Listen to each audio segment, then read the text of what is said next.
حضرت ابو الحسن رحمتاللہ تعالی علیہ حضرت معاذ ابن جبل رضی اللہ تعالیٰ عنہ کے پاس بیٹھا کرتے تھے. فرماتے ہیں ان سے جو پیار بڑھا تو پھر میرا مصلی سے بھی بڑھ گیا. تابعی ہیں. فرماتے ہیں صحابی رسول سے محبت ہوئی تو ذکر سے بھی ہو گئی, پھر درود شریف سے بھی ہو گئی. محبت ان سے بڑھی تو پھر اللہ نے مسجد کا پیار بھی بڑھا دیا.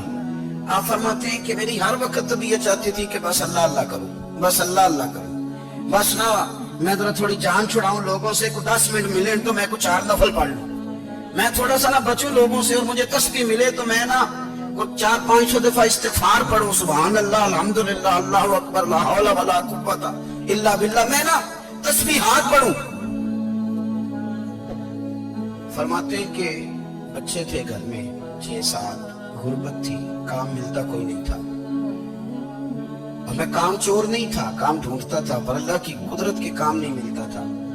فرماتے ہیں کہ میں نے ایک دن اپنی اہلیہ سے کہا کہ آج میں پھر جاتا ہوں کام ڈھونڈنے. تو میری بیوی بڑی فرما بردار تھی, پر اس دن نہ غربت کے ہاتھوں تانگ آ کے کہنے لگی, آج نانا کوئی تو چیز لے کے آیا.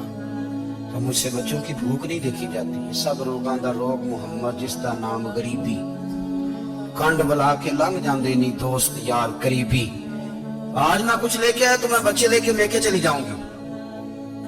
شیخ فرماتے ہیں کہ میں بڑا پریشان گھر سے نکلا, پر میں نے صبح سے لے کے زور تک کام ڈھونڈا, کام ملا کوئی نہیں. تو میرے دل میں خیال آیا, چلو کام نہیں ملتا تو اللہ اللہ تو کرے نا, چلو بندوں کی مزدوری نہیں ملتی تو رب کریم کی عبادت ہی کرتے ہیں. فرماتے ہیں کہ میں نے نا فرات کے پانی سے وضو کیا, نہر کے, شدید دھوپ تھی, ساتھ ریت تھی اور ریت تپ رہی تھی. میں نے اپنا رومال وہیں مصلی کے طور پر بچھا لیا, اور فرماتے ہیں کہ زور سے لے کر عصر تک نماز پڑھی, دھوپ بھی پورے زور پہ, پر میرے سجدے کا ذوق بھی پورے زور پہ. فرماتے ہیں سورج بھی چمک رہا ہے اور رب کی عبادت کا ذوق بھی پورے زور پہ. میں سجدہ کروں تو پھر میرا اٹھانے کو جی نہ چاہے.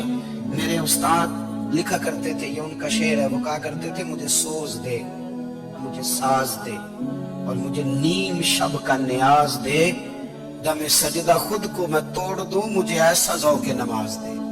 اور میں تیری بہار کا پھول ہوں, میں کھلا بھی ہوں تو تیرے لیے, مجھے میری شاخ سے توڑ لے, مجھے اپنی زلف کا ناز دے. بھائی فرماتے ہیں کہ عصر تک میں نے نفل پڑھے, دن ڈھلنے لگا, عصر کی نماز پڑھی اور میں وہاں سے چلا. اب میں جب نکلنے لگا تو دل میں خیال آیا کہ چھوٹی چھوٹی دیواریں ہیں گھر کی, بغیر کچھ لیے جاؤں گا تو بیوی دور سے دیکھے گی تو شور کرے گی کہ پھر خالی ہاتھ آ گیا ہے. کہتے میں نے اپنے اسی رومال میں جس میں میں نے نماز پڑھی تھی نا, رومال میں کیا آخر پنجابی جسافہ کہتے ہیں, اسی میں نا میں نے کچھ ریت بھر لی کہ وہ دور سے دیکھے گی تو سمجھے گی کچھ لے کے آیا ہے. چلو جا کے اسے بتا دوں گا کہ آج پھر مزدوری نہیں ملی. کہتے ہیں وہ ریت لے کر جب میں گھر میں گیا تو پہلے بیوی دروازے پہ کھڑی ہوتی تھی, پوچھتی تھی خالی ہاتھ آ گئے ہو, آج میں نے دیکھا تو ہے ہی کوئی نہیں. فرماتے ہیں میں اندر داخل ہوا, سلام لیے, کونے میں نے وہ رومال رکھ دیا اور میں نے آواز دی کہ بھلی مانس کہاں ہو. تو وہ کہنے لگی آپ منہ ہاتھ دھو لیں, میں روٹی لے کے آئی. میں نے کہا روٹی کہاں سے آ گئی, یہاں تو کئی دنوں کے فاقے, تو کئی دنوں کی غربت ہے, یہاں تو اس گھر میں تو فقیری ہے. فرماتے ہیں کہ وہ روٹی لے کے آئی اور اس وقت کی جو موجودہ نعمتیں تھیں, سمجھ لیں سلاد, اچار, ہر چیز ساتھ لائی. میں نے کہا کہ بچے کہاں گئے, کہنے لگی وہ کھانا کھا کے کھیلنے گئے, آپ کھانا کھا لیں آ جاتے. کھانا اس نے چن دیا.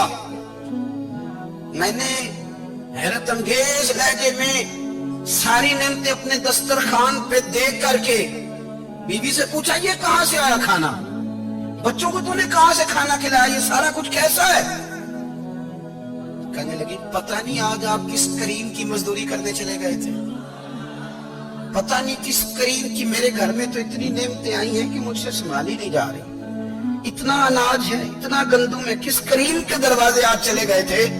یہ کہتے کہتے وہ اٹھی اور اٹھ کر کے کہنے لگی پہلے بڑا کچھ آیا تھا, اب کیا لے آئے ہو. اور جا کر کے نا اس نے وہ ریت والا رومال کھولا, کہنے لگے میں تو لے کے آیا تھا ریت, تو میرے رب نے اسے بھی سونے اور ہیرے بنا دیا تھا. جب آپ کی توجہ اللہ کی جانب, میرے نبی پاک صلی اللہ تعالی علیہ وسلم نے فرمایا ہر